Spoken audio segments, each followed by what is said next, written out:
When it comes to logos, you need to realize that the logo represents the brand.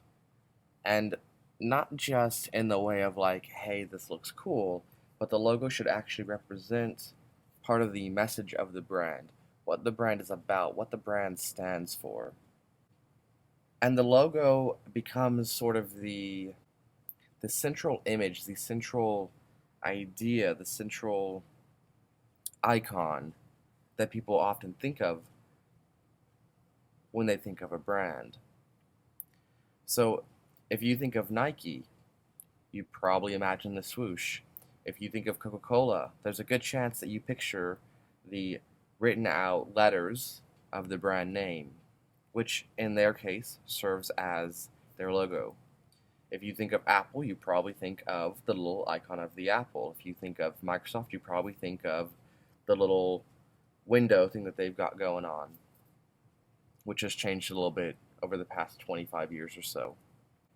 And so that logo becomes extremely important and central to the way that you think about that company.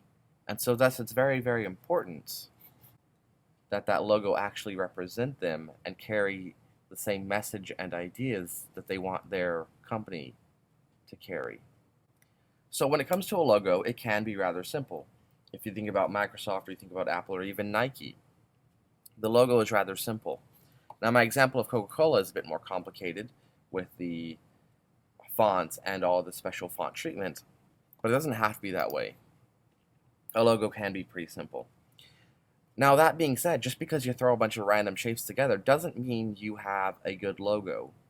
So if we look here, we've got some squares here. I mean, you could argue that this is more complicated than perhaps the Windows logo, but what does this mean? What does it tell us? Is it supposed to be like a logo for some sort of electronics company, some sort of microchip? Is it like some sort of news agency? Like maybe this is a picture here and some writing. What does this represent? And it's important that you think about it before you just throw stuff together. Just because you threw stuff together and you said, here's our logo, doesn't mean that it carries any power or any meaning for the company.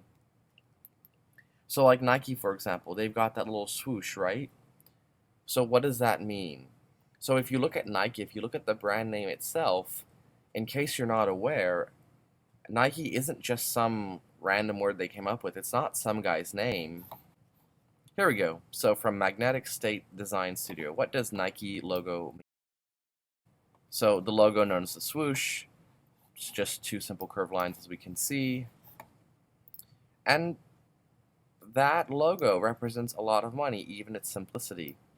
And while we often associate it with Michael Jordan or other basketball players, it actually comes back from a Greek goddess, the goddess Nike, who is the winged victory. And that's what they chose to associate with their brand, this idea of the winged goddess of victory, representing flight, speed, ability, and success. And what more would you want your company to represent, especially if you're selling sports gear? So before you can really try to design your logo, you have to decide, what does your company represent? What does your product represent? What ideas do you want to imbue into your logo? You can't decide what your logo is going to look like if you don't even know what you want it to represent or what you want it to mean.